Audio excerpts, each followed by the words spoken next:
15ই জুলাই পালিত হয় কোন আন্তর্জাতিক দিবস?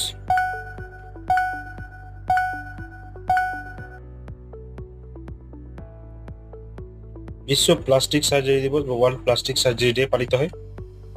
প্লাস্টিক সার্জারির গুরুত্ব এবং সংশ্লিষ্ট সমস্ত তথ্য সম্পর্কে সাধারণ মানুষকে সচেতন করার জন্য জাতীয় প্লাস্টিক সার্জারি দিবস 15ই জুলাই ভারতে 2021 সাল পর্যন্ত পালিত হয়েছিল। কিন্তু 2022 সালে এই অনুষ্ঠানটি বিশ্বব্যাপী স্বীকৃতি লাভ করে এবং লোকেরা এই দিনটিকে বিশ্ব প্লাস্টিক সার্জারি দিবস হিসাবে পালন করতে শুরু করে বিশ্বব্যাপী। এছাড়া পালিত হয় বিশ্ব যুব দক্ষতা দিবস বা ওয়ার্ল্ড ইউথ স্কিল ডে।